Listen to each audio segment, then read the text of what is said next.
each one of these instances of crimes against humanity, Yeah. not just the Armenian genocide, but the ones that preceded it and the ones that came after, have been a stain on our future humanity. Each one has made possible the one that came after, right?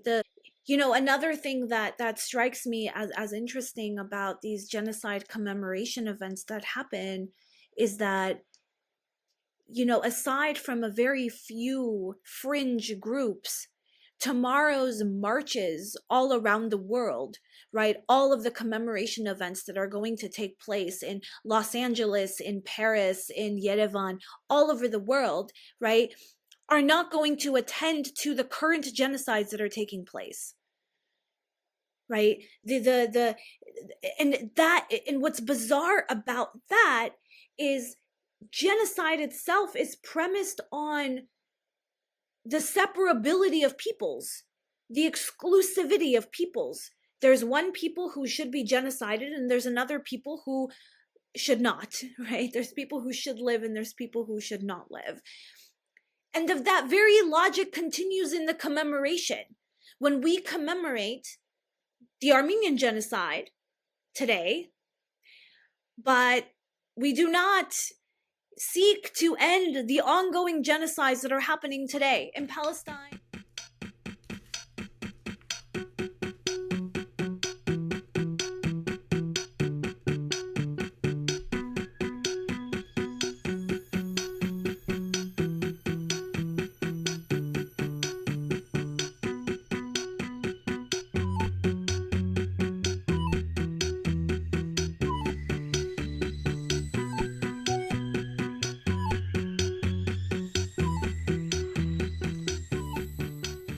Hello, everyone. Welcome to the Other Armenias podcast. I am your co-host, Tamar Shirinyan. And I am your other co-host, Milena Abrahamian. As always, I will remind you, please subscribe. Go and do it right now. Follow if you're listening to us on whatever app that you're listening to us. Rate us. Leave comments. Share this video. Like this video. Do all of the things that will get other people to also see us and hear us and listen to us and share their thoughts with us as well. Today, we are having a conversation, just the two of us, and we don't know how this will go yet, but we are going to be talking about grief, and how grief works, how grief is supposed to look like, what it sometimes does not look like, the ways in which one can be sometimes severely punished for not grieving properly what they are supposed to grieve, and the ways in which proper ways of grieving contain and control us, our bodies, our emotions, as well as our ideology, and how they produce, how grief produces us as particular kinds of subjects. We are having this conversation. Today is April 23rd, 2026. Tomorrow, when this podcast recording will be uploaded, will be April 24th, on the 111th anniversary of the commemoration date of the 1915 Armenian Genocide. Which kind of prompts us to have this conversation, and we'll talk about that and what that means for us and what it means for Armenia, what it means for other Armenias especially, and how grief has a lot to do with the ways in which Armenia is supposed to be, and how sometimes Armenia is not what it's supposed to be. So thank you for sort of introducing the topic. As you were speaking, I was just remembering my feelings around the 100th commemoration of the Armenian Genocide in 2015, and how I don't know why I remembered that, because I think it's still relevant today, like the sort of the experience I was having in Armenia, where there were so many there was a lot of preparation to that commemoration of the it was like the what is it called, the centennial, I guess, and it was a big deal, yeah, for Armenians, and in Armenia as well. And I remember there were so many like posters and banners and things hanging from different places, about, oh, we remember, and we demand. There were these kinds of kind of mottos and like way like this language was basically used. We remember and we demand. And I remember being so frustrated and annoyed and angry in general at how this is something that is acceptable, but only for something that happened 100 years ago.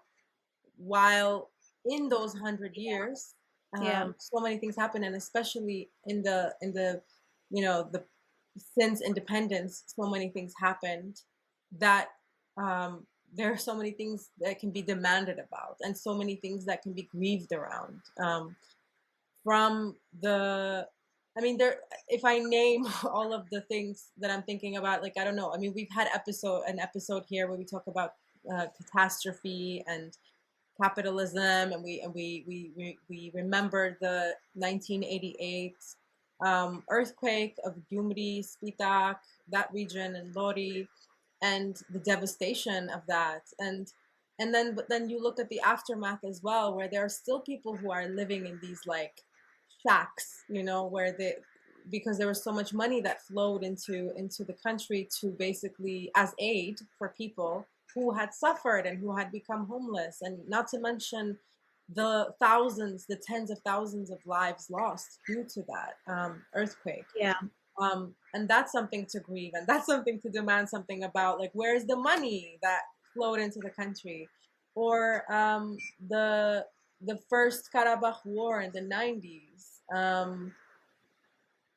and all the lives lost there. And then, yeah, like the 2020 war and all of the young lives lost in the 44 days.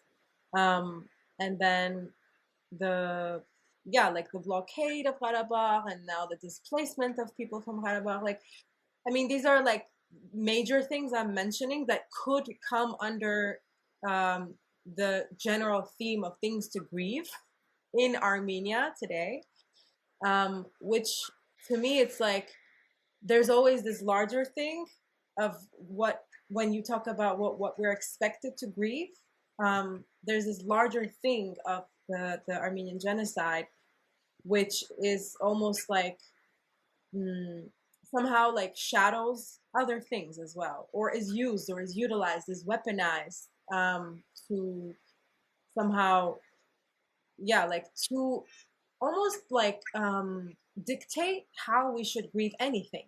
Even with the wars I just mentioned, it was, there's so many connections made with, oh, they're like this, they're genociding us again. And it's like, um, I can understand that there's a level of like an intergenerational trauma that can, that makes it so that it's easy to connect any kind of like existential threat as like, okay, like this is happening to us again. That's partly because there has, these things have not been grieved, actually.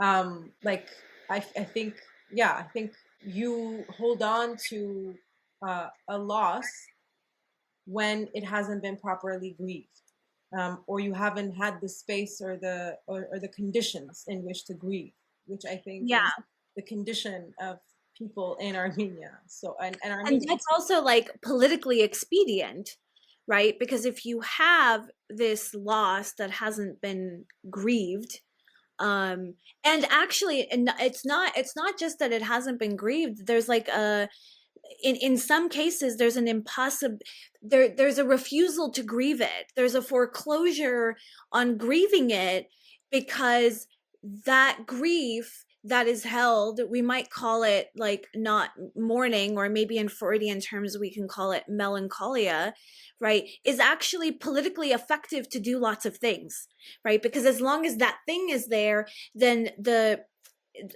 loss of the the genocide then becomes this thing that you can displace onto lots of other things and not have to think about those other things.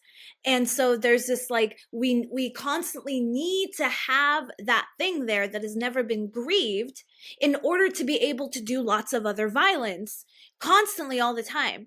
Like I, when in my book I write about these two men that we met, that Lucinda Talalian and I, when we were doing interviews in 2013, we met this one guy who started talking about the genocide and the ways in which the regime, this is Sargsyan's regime, but then the entire oligarchy, right? They love the idea of genocide. They love to constantly throw it around because it allows them to be able to not actually deal with the genocide that they are committing. And he referred to that as economic genocide, right? So how, if you have this perpetrator out there, the Turk, and now of course the Azerbaijani, who is like been figured as merged with the Turk, as if these are the same things, then you can do all kinds of violence and not have to deal with that violence or not have to reckon with it, because you can always point to that other perpetrator.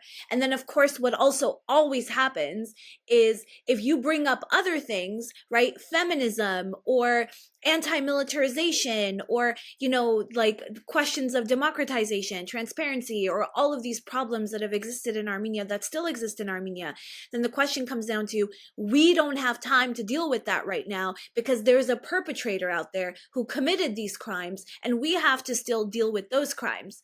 But there's never going to be a time in which those crimes are actually going to be dealt with and closed, because that won't allow us to keep doing violence, right? Yeah, but it's interesting. What is the mechanism through which this happens, or this has its influence on just regular people? Um, you know what I mean? It's like, uh, I remember meeting someone a few years ago in Yerevan. It was it was maybe like 2022, and she's a diasporan Armenian. She hadn't been in Armenia in a while, and she was there, and she was like, is everyone in denial? And she was like, she was expecting to come to Armenia and maybe, I don't know, I'm assuming, see that people are grieving the losses of the 2020 war, 44-day war. And you can see elements of that. I mean, we saw more Yeah. of it. It was more vivid right after. It was really present in those days, and then after as well. Like in many places that you go in Armenia, you still see on the street, for example, there's a black band. I mean, there's like, this is one of the ways of mourning, is like there's a black band hanging with a name of a person written in white and sometimes some kind of a symbol next to them, who was killed in the war in 2020. Or you have some buildings that have the portrait of a soldier. It's always Yeah. in camouflage, who has been. It's like a mural, basically. In many buildings, you would see this. So there are these public kind of um, memory things that are being done to just remember these losses. But still, somehow it feels like it's very private. It's like it's your own thing that you deal with it. Or there's this feeling of like, now we are supposed to be done with this. I remember when the prime minister shaved his beard, some people were saying, oh, look, now he's like out of mourning, and this is showing to the people that it's time to move on now. It's time to move past, because he wasn't shaving his beard for some time after the war. But I think that it feels like mostly, I don't think that people have the tools to grieve these things, because it's all injustice. There's so much injustice, and it's like you don't understand. Like, it's very hard to, I feel like grief has some kind of cycles, but also has some kind of a, what's it called, like a conclusion, not conclusion, but like a closure. There, it is possible for there to be closure Yeah.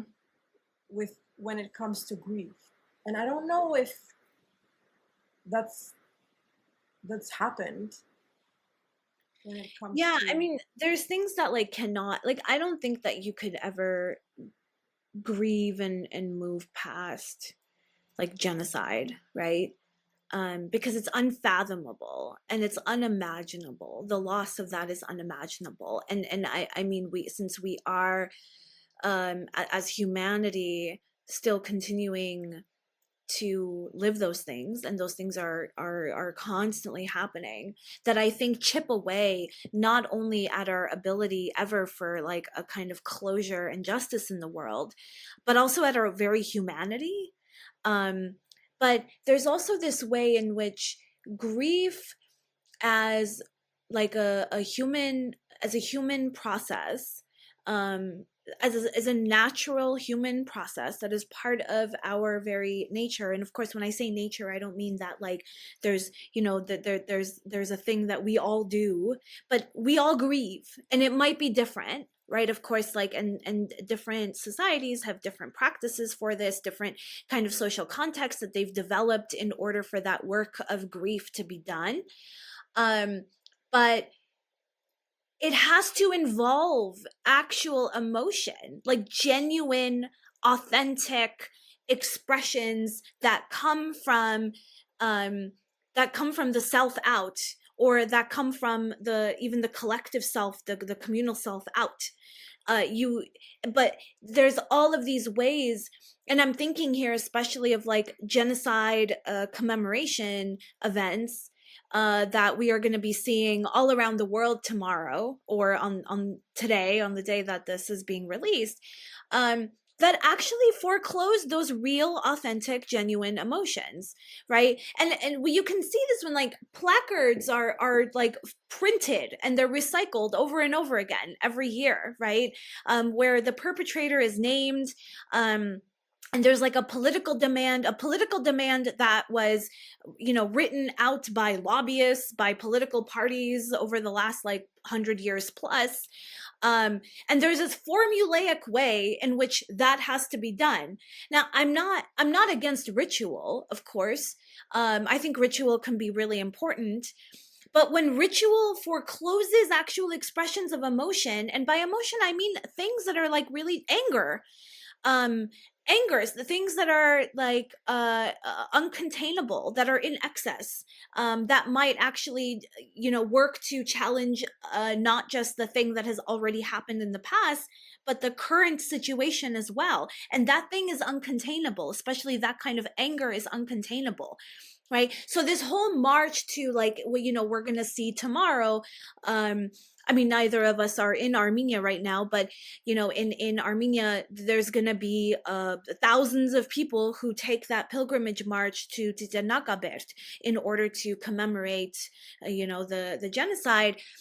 And that formulaic way of we all go there actually contains and manages the grief rather than allows it to come out. Because once that comes out, it might come out against perpetrators who are not the one against whom, right, it's supposed to be oriented.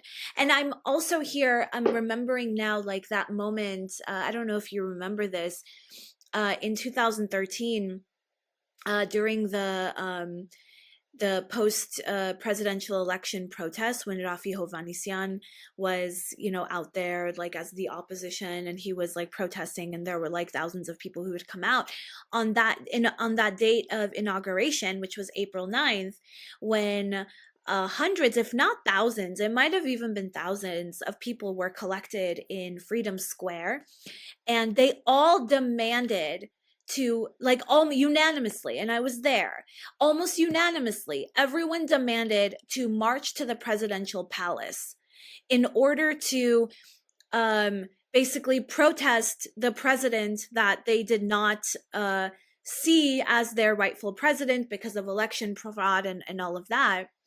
And so because he was pressured by the public, Hovhannisyan started to march toward the presidential palace. But then when he got to, I forget what street is it? Is it Sayat Nova, where you have to go straight onto Mashtot in order to get to, or Bagramyan to get to the presidential palace. He went the other way towards Itzernakabert, and he announced, on this day, right, we are going to go and we are going to honor our past. We are going to continue to reflect on who we are.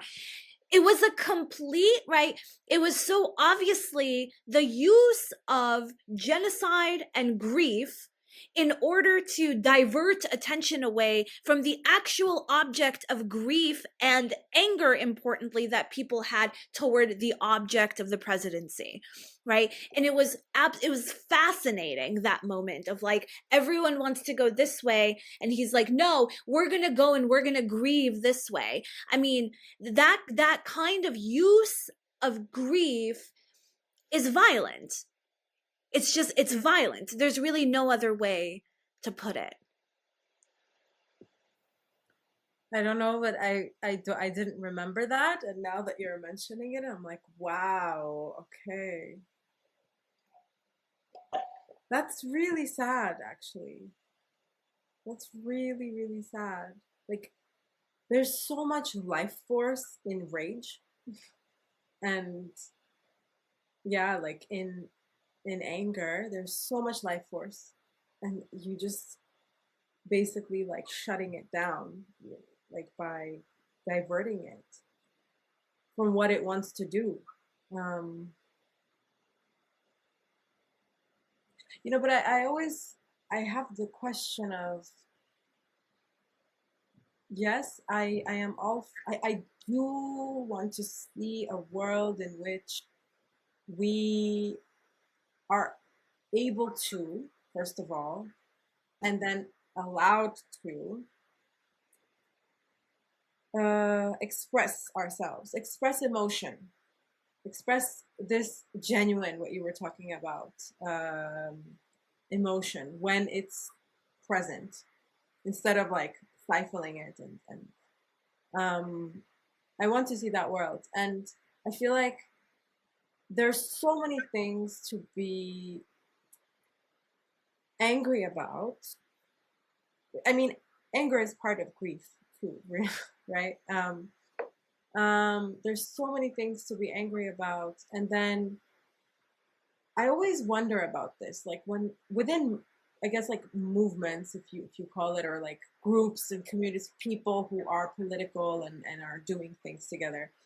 Whenever there's this question of like, well, I want to be able to express my rage in whichever way, and then there's always someone who comes along who's like, okay, I'm triggered by that, or like, Yeah. it doesn't have the capacity to handle it because it does something to them. And to me, I'm always like, okay, I want to be able to understand that.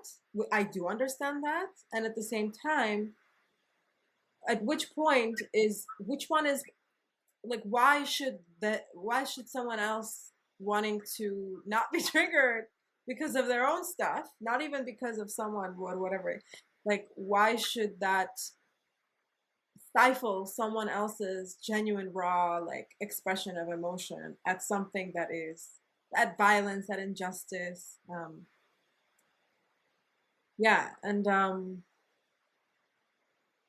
in what way is that another, just another way of policing each other, let's say, Yeah.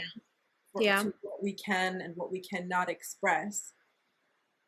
um that's always a question that I have, of like, okay, if I want to take other people into consideration, I have to tone it down, but at the same time,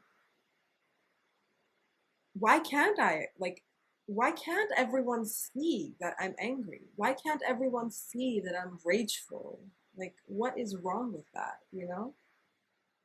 And I think it's like worse when it's not just another's feelings that you have to care for in the expression of your own feelings, but when it's the perpetrator's feelings that you have to care for in the expression of your own grief, right? Which often, right, when we are grieving, depending on, what it is that we're grieving, what is the lost object or subject, um, might involve anger, it might involve hatred, right? If you are grieving a lost object that has been perpetrated against by another, right, again, there's a nature to this. The natural feeling of that, of what happens to one's psyche, is hatred. And of course we can think about whether hatred is ultimately productive. We can think about other ways that we might channel that hatred and make other kinds of connections and relations out of it. We might think about how, rather than hatred, we might transform, or we might use hatred in order to transform the other, or all of that. I get it. But hatred is a natural feeling, right? To hate one who has perpetrated violence against you or has led to you losing something is a completely natural reaction. But, and here I'm reminded of the recent, completely idiotic controversy regarding the Palestinian writer Suzanne Abu Hawa, who was targeted by, Zionists because she has written on social media that, Zionists are parasites, that she hates them, and the way in which, if someone has perpetrated violence against your family members, who has led to people and people who you love, or people who and their loved ones to being decapitated, whose limbs have been shot off, whose children have been killed, right? There is really like no other thing that can happen to you than hatred, or at least hatred is a very obvious and very natural thing that might happen to you. And how this kind of disciplining and control over how Palestinians are allowed to express their grief, or around how they're supposed to manage their own feelings so as not to hurt the feelings of the perpetrators themselves, right? And she says it's not, ultimately, it's not Palestinians' fault that their perpetrators happen to be Jewish, right? If someone hurts me, I am going to be angry at them, and I am going to possibly hate them, right? And it's not my fault who they are and how they themselves have been historically a hated group. And yeah, I've just been thinking about the management of feelings, and I don't think it's just, I mean, in the US at least, um and I think this goes for many of us, in the Armenian diaspora who live in the US. Many of us are feeling that anger, and many of us are feeling that grief around the genocide that is currently happening against Palestinians. But many of us also feel like we have to police our own feelings about it, or at least our own words about it, so as not to be targeted as anti-Semitic, or as, racist or hateful, or whatever. In what way can we actually experience these feelings genuinely, right? And why shouldn't we have to shouldn't we have the option of experiencing those genuine actual feelings about something? Yeah, I think that there's a lot of fear, when, like, I'm just imagining, like, Rafi diverting people from going to the presidential palace and going to the Ternakabert, and how that decision was made through fear of Yes. something coming out of control. Same here. I think when you see a person in an expression of anger and hate, and it's displaced, the context is displaced, and it's displaced not because it's not, what I'm trying to say is, like, it's displaced for someone because they just might be not understanding, like, they just don't understand. It's not it, they don't it, like they don't relate to it because they're Zionist, or because they're genocide, they're okay with genocide, or because they're just uh, a perpetrator of violence. So for them, they cannot relate to that hate or that anger, and that they just there's no the person doesn't have that humanity for them. But because they don't have their own humanity, basically, because they think that they have something under control, because that hate threatens to destroy that sense of control, which doesn't exist anyway. Yes. So, I mean, Yes. genocide is a way to control too, right? Violence is a way to control, because there's nothing you can control if you really think about the larger scheme of things. Like, just because we are here and we are, I don't know, we are like alive, doesn't mean that we are God. I don't know how else to say it. Doesn't mean that we are the masters of things. Like, there are, we, like, that's an illusion, you know? So this, it's always an illusion that you can control anything. It's just,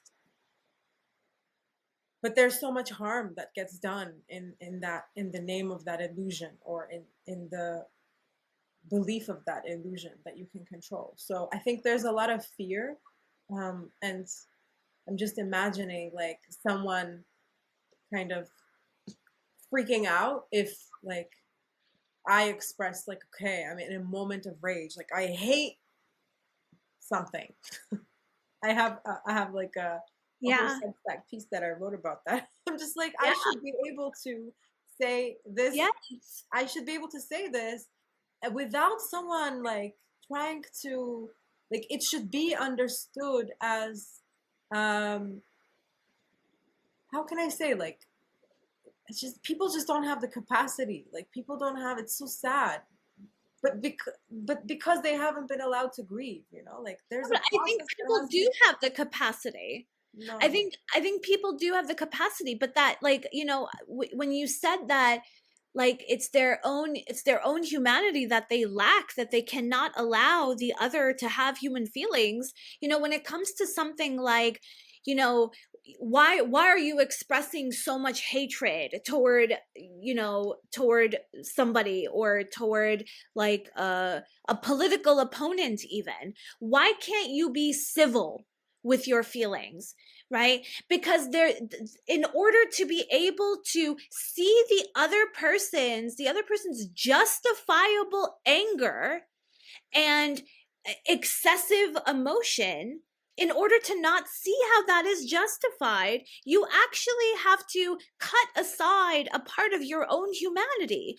You have to, in other words, not see the terror and the violence that is happening, and to witness what we are all witnessing and not see it for what it is, means to actually cut away a part of your own humanity.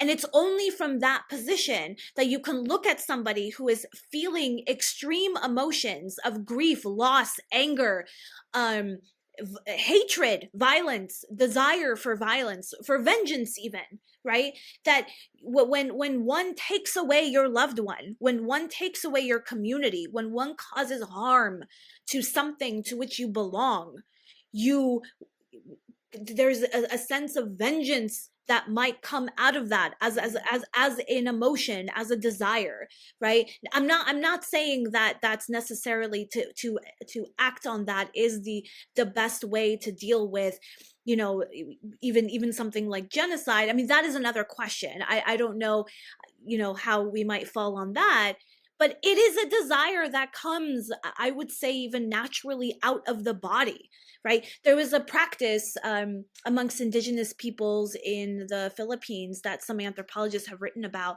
that when another tribe kills someone of your own tribe, that you have to go and hunt for their head. And that is the only way, only when you bring their head back, that person's head or the head of someone else from that tribe, only when you bring back a head can there be closure. Mm. Right now, putting aside the ethics of this, there's a human dimension to that kind of desire for vengeance. And we've seen it countless times in Armenian history, right? The assassinations, the desires for vengeance, all of the poetry that has been written about vengeance, and all of that. It's a natural kind of thing, but to not see that as part of the range of natural human emotion and wanting to police that and wanting to outlaw that, even not even as an act, but as an emotion, as a desire, right, is to cut away parts of your own humanity. And all of this also reminds me, and the piece that you wrote for Substack, folks, and we'll link it to the show notes here. If you haven't read it, please go and read it. It is also about the question of civility, right? A lot of violence gets done in with a civil face. Yeah. A lot of violence gets done in suits and ties and nice words, in very calm demeanors, right? A lot of violence gets done just by the stroke of a pen signing something away, or by a vote in a congressional session, or by an executive order of some sort, right? Or by, a press conference where someone calmly and very civilly outlines what happened and why it must have happened, and so on, right? Now, just because it happened civilly doesn't make it right? And then, Or of course, doesn't make it uncivil. Sorry, like does not make it uncivil, yeah. But then, of course, when we react, when someone reacts to that civilly done violence with extreme emotion, with a range of natural human emotion, right, then that is the thing that gets pointed out as uncivil and thus wrong, and thus unethical, as thus, somehow against law, or the higher laws of morality, and so on, right? And um that also cuts away our humanity. If we cannot see some of those emotions as rightfully human, even if uncivil, we have lost our humanity.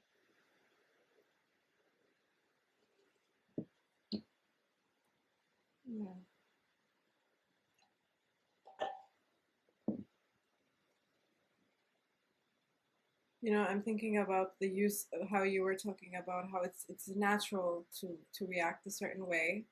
Another way of saying it is that really it is in our physiology as animals to respond. Even a lot of times, many of the responses that we have to threat are automatic. They are not things that we think about first and then it happens. Like whether we're running away from a threat or fighting it, or even when we are freezing. But even that, yeah, like I feel like there might be, if we look at it from this perspective of this, what we were talking about, like people kind of cutting away their own humanity. There's a lot of this in that, of kind of like just wanting to dissociate. I don't know if we had a conversation about this. I have some vague memory that this has come up again, but just wanting to dissociate from your own humanity, which is it's like, to me, I'm like, we're all responsible towards each other. Um, and just on the basic human level, I feel like that's my way of relating to other people. Like, at least I try. And part of that responsibility is, if you are dissociated or dissociating, or it's like it's easier for you not to feel your own humanity or whatever, like that's harming me and that's harming other people also. So it's like there's a responsibility, like I personally feel, to really like grieve, to be in my emotions. Like I feel that responsibility towards others as well, because also it can allow other people in my presence who might not have, who might be struggling to, yeah, like to have their full experience, because it's also about the experience that you're having, you know, like as a Hmm. human being, as an animal, like not denying yourself that, or having others deny you that. So And yeah. it goes somewhere, right? And this is like, I have a lot of kind of like faith in the psychoanalytic process. And in psychoanalysis, there's like the energies that make up the human. They all exist on various registers, and when they are repressed or denied, when they have an outlet in some way and that outlet has been repressed or denied, they go somewhere else, right? This is a process that we call sublimation. So Mm. what happens to the grief that is not allowed to be expressed? What happens to that rage, that anger, that desire for vengeance, even, right? The hatred that is not allowed to be expressed in some. What happens to it, right? It often gets diverted inside toward the self. And this is also something that Freud writes about in his essay on mourning and melancholia, that the when the lost object is not mourned as an object outside of oneself in whatever kind of emotional process is necessary for that to happen, that lost object gets incorporated into the self. And so it becomes a part of the self that puts the subject in a constant state of mourning, an unending mourning. In fact, whatever that lost object was becomes unknown to oneself, and it becomes the self that gets lost in some way as that loss gets incorporated into the self, right? So I think about what happens to um what happens to us when we have this historical tragedy, the Armenian genocide, that was, of course, a fucking tragedy. That is not in any way, something that I think either of us are denying. But what happens when that thing is never actually mourned, is never actually led to some form of closure, or right, that cannot be dealt with through some kind of justice? Um, and we are told that we must constantly perform the mourning of it, and we must constantly incorporate that thing into our very sense of self and community, in our subjectivity, that we must be produced through the loss that is the genocide, right? What does that say about Armenianness, that the main focal point of our contemporary identity, our national identity, is loss that must be constantly and ritually performed, right? But never in any kind of personal way, or in any kind of real human way, right? And only through these narrowly defined rituals and procedures that we do on an annual basis, and only through particular kinds um, of political claims and not other political claims, right? So, like, one way, for example, that Rafi Hovhannisyan could have properly mourned the genocide in 2013 was to actually go with the people to the presidential palace, right?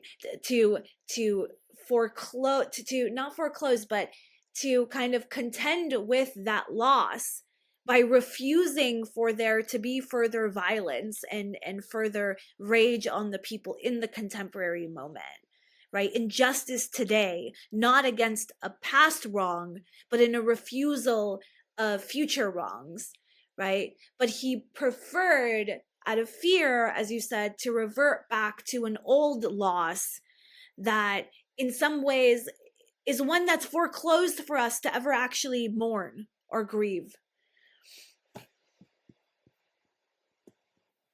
Yeah, that's interesting. But why do you say it's foreclosed for us to actually ever grieve? I'm curious, because I don't think anything is ever this kind of thing you can really like do that with. Because it's become so much a part of who we are told we are, right? And on the one hand, and you know, we've had various conversations about this on other episodes where it is a big part of who we are, I think, because we have been produced that way, right? Like from a very, very young age, for me at least, um I have learned about genocide. I have been given images of genocide. I have been fed the historical violence that makes me today as someone who is the survivor amongst the people who have survived this great historical catastrophe, right? And I think that is something, I don't want to deny that that is an important part of who I am, because you know, we've talked before about how the reason why I am for justice, for the Palestinian people and against all genocides, um, is because of the way in which I have been produced as me, as part of a people who have survived genocide. But on the other hand, that becomes a kind of like, what does it mean to have an identity that's based on catastrophe, Mm. right? And then there's also the other aspects of our identity that are in some ways marked as separate, but that do also equally make up parts of who we are, right? Like, you know, I've talked before about how um it's not just the genocide that has informed me and my sense of justice, but it's also the Lebanese civil war in which I was born and in which my mother lived and which my family lived in Lebanon, that informed my sense of justice and my sense of being against war. Um, so, but that doesn't quite get incorporated into Armenian subjectivity, which is informed by this particular sense of loss that is supposed to orient all of us like on an ucht, on a pilgrimage in one direction, right? You must go this way. Um, But it's but interesting, yeah, yeah, because what you're saying to me, in a way, like I understand that there's a frustration with a conflation of Armenianness or Armenian identity with genocide, and that is definitely something that um, I would rather not be part of. Um, but I mean, it is that way, anyways. But it's interesting that there's a process that has not ended. Like there's something that has not been that has not reached some kind of a closure or conclusion. I'm just, I'm comparing now because I mean, with the Holocaust, for example, it almost feels like the way that the Jewish people decided to kind of solve this injustice is through Zionism. And that is, well, particular groups of Jewish people, and yes, then defined it for all Jewish people. yes, yes, but I'm saying it in this moment now. Like I'm not talking about historically how it happened, but in this moment now because they have accepted it. In Yeah. most many Jewish people have accepted this as a way, like as a kind of, this is a justified solution, right? And I think it's interesting that, because to me that also feels like not a like there's it hasn't the grieving of the thing has not, you cannot, maybe what you're saying is right, is that you cannot like ever finish grieving a loss like that, Yes. right? And somehow there it was like, this is not the case for, well, this is the case for Armenians, this is not the case for Zionists. Like it's more like, yeah, this is our solution of how we stop grieving this. Maybe, you know, I'm thinking about it in those terms, and maybe there is a good thing about how we don't have a solution to what do we do, how do we finish grieving this loss as Armenians, and that it is that particular thing is part of who we are, and that allows, because there's something about grief that when you're not stifling it, there's always a flow. Like something's always, it's like water to me, grief. Really, like water is a very good Yeah. symbol of grief, because water can, like, you can float in water, but it's so heavy. Water is the ocean, it's deep and dark, it's a mystery. Like it can do lots of things. It can, you know, like that's grief, you know? So you cannot really, like, you cannot really you water changes shapes and forms, and so like there's something about it that is the thing itself, as a thing, as a body, as an entity. I don't know what to say, but that you cannot really do anything about. You cannot really think that you can control, basically. Yeah. That's not a place where fear can really last. Also, like in grief, like fear has no function in grief. um so I think actually I feel very proud now that there is some kind of a purpose to this grief and this story. And like even in the ritual, like I'm sure that Armenians had their rituals even before it was a state sanctioned. I mean, like state sanctioned in a way, like ritual to go to this pilgrimage every April 24th. Yeah. I'm But sure. like different places. Like a lot of people would go to like the desert Yeah. um So and collect bones, right? In yeah. Dar al-Zor, where like people's bodies were left and massacred. Um but the I'm gonna burst your bubble, I think, or like Okay. maybe partially, Okay. because I understand what you're saying, and I don't, I don't want to, I don't want to compare the Armenian state project to Zionism. I think that there are certainly important differences. Um, Historically as well as like in reality. But part of how Zionism came to be seen as a solution for the loss of the Holocaust was through a denial of the weakness of the victims of the Holocaust, right? Like those people were weak and that's why they suffered.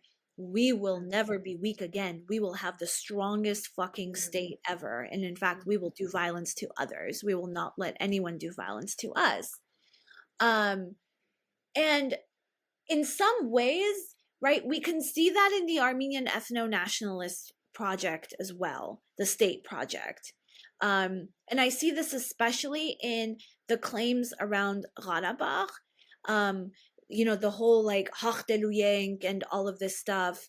Um, and the way in which this state project became one of military strength, always historically having rejected any kind of diplomatic process through which to negotiate around what to do about Karabakh with Azerbaijan, and just we will defeat them. That is No, but it. that's not true. In the 90s, there were politicians who were willing to negotiate, but they were killed in 1998. Exactly.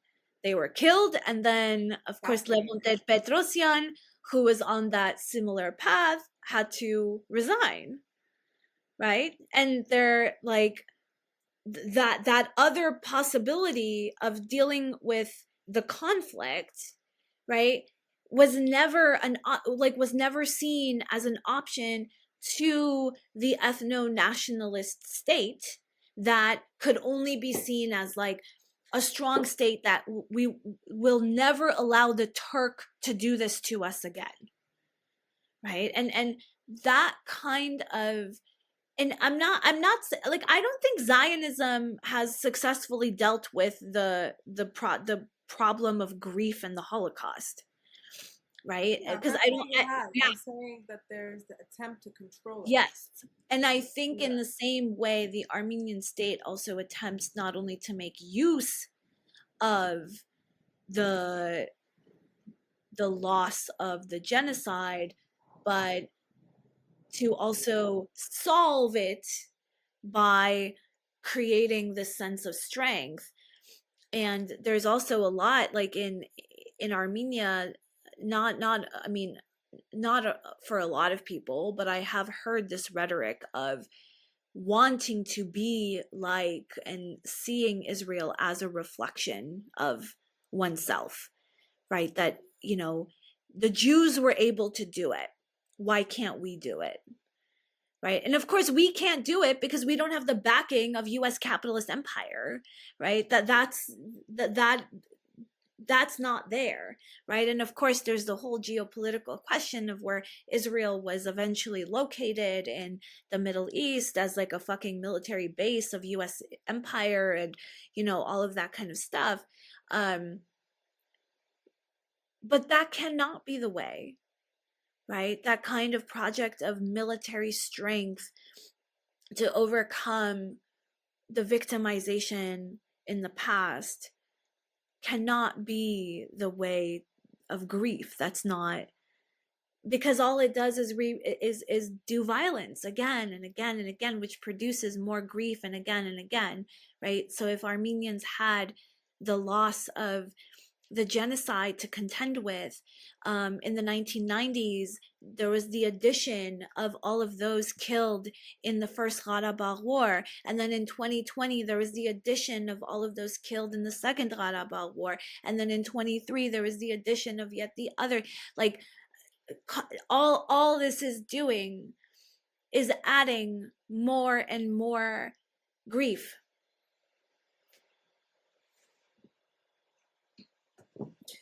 I think that there's another element also to what you were saying with um, the Armenian nation state also being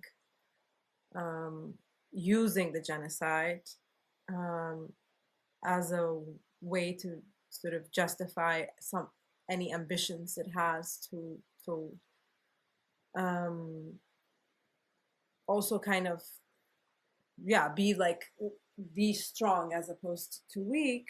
And this is something I always think about, which, like, in the narrative that I have in my mind, which I can accept, where Armenianness and genocide conflate, is what I was explaining earlier about this sense of something continuing, or like a process. Whereas I think that when you look at it from the perspective of like the larger geopolitical um, sphere, Armenia is a very small country, right? And it is located geopolitically in a particular place on the globe, which, whenever some bigger powers in the West um, have any interest in Armenia for whatever reason, it's almost like it's it has to be through, and I think Armenians have played a role in doing this to ourselves, I guess, through the Armenian lobby in the U.S. and elsewhere. But I think it's really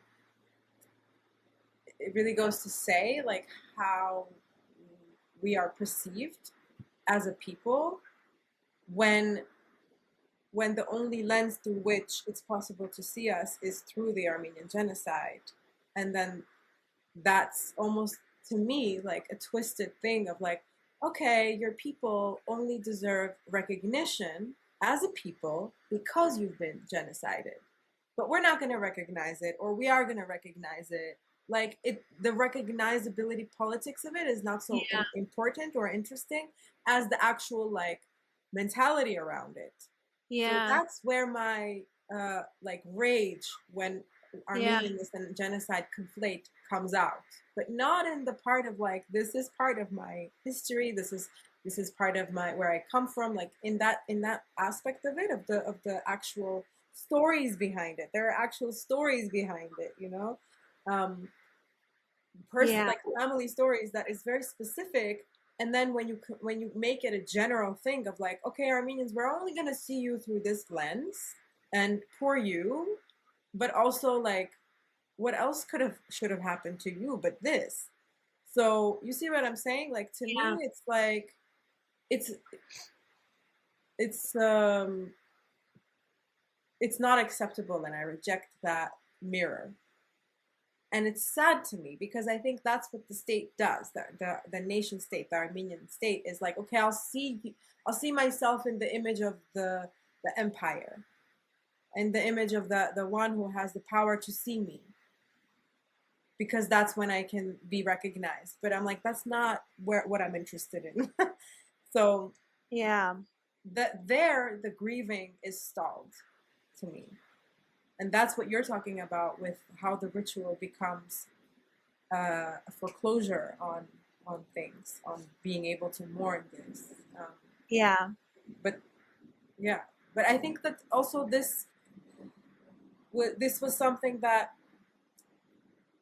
I don't know the full history of it, but it does seem to me like part of a nation building project in the Soviet Union.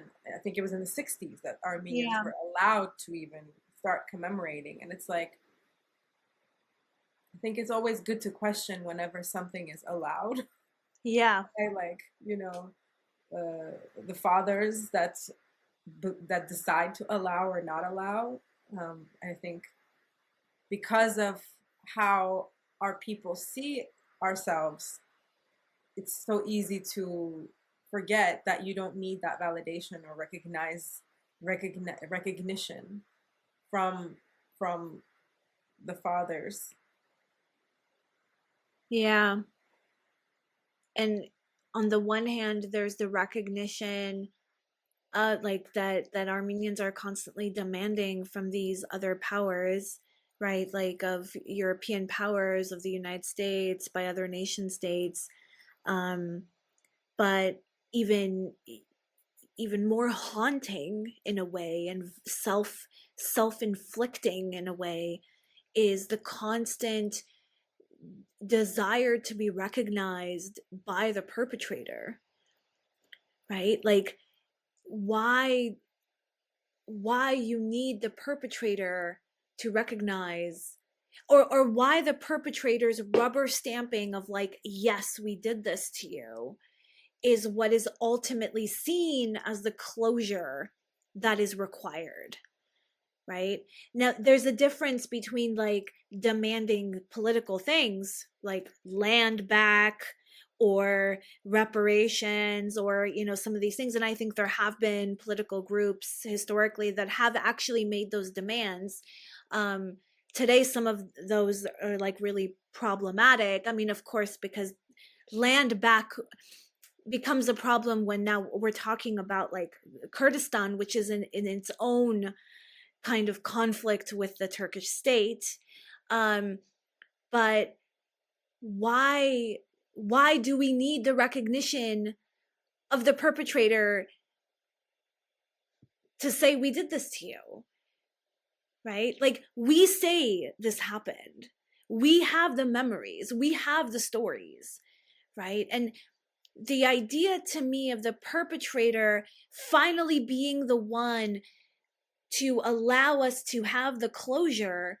There's this thing like, Armenians love to repeat, is like the Ottoman Empire, committed the atrocity, and the Turkish state continues to commit it by denying it. Um, what do we get out of its admission? Other than, of course, actual material things, right? Um, but that's not in question, right? That's not the claim. Often the demand is for them to say, yes, we did this. why do we trust the one who did this to be the one to offer us closure? I mean, there is something to say about that. I think there's some part of it that makes sense to me. Yeah, because we're so intimately involved with each other. That's also true, right? But can it be like a future, not an admission of the past, but an opening up to another future, like Mm. that gives closure, right? Yeah, I mean, in that there is no such thing as I cannot see a future that is like coming from a vacuum, a blank. It's always filled with time because it's about time, which which means that it's always about the present. Also, it carries the present and the past. The present carries the past and the whatever. You get what I'm saying. So yes, I think that's a great way to go. It's it's it's it's um it's a good way to um, transform something um, in the grieving of of things, to be more in the to like orient towards a future. But it really requires that, I think that there's in grief and in loss, I think there's a fear also that, you know, when you which to me it makes sense, but it's like of letting go of something, because you think that you can hold on to the thing that you've lost in like whatever way, you know, people do it in different ways, I guess. But um what was I trying to say? Yeah, I think that maybe there's a fear of like, you can only have the thing you lost in the past, and you can't take it with you in the future. So maybe there might be a hesitation to look towards the future because of that, because you think that what you lost is in the past, if that but makes what sense. was lost was actually a future, right? And it's a because each one of these instances of crimes against humanity, Yeah. not just the Armenian genocide, but the ones that preceded it and the ones that came after, have been a stain on our future humanity. Each one has made possible the one that came after, right? The genocide of the Germans against the Herero were was what prompted and gave kind of fuel to the possibility of the Nazi Holocaust, right? And the Nazi Holocaust, right, was also in many ways premised on what the Ottoman state had already done to the Armenians, the Greeks, and the Assyrians.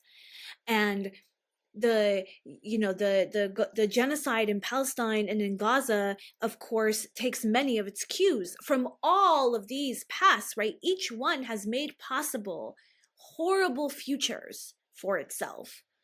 And so, we might take heed from another version of, closure, of never again, right? Never again for anyone. And another thing that strikes me as interesting about these genocide commemoration events that happen is that, aside from a very few fringe groups, tomorrow's marches all around the world, right? All of the commemoration events that are going to take place in Los Angeles, in Paris, in Yerevan, all over the world, right, are not going to attend to the current genocides that are taking place, right? And what's bizarre about that is genocide itself is premised on the separability of peoples, the exclusivity of peoples. There's one people who should be genocided, and there's another people who should not, right? There's people who should live, and there's people who should not live.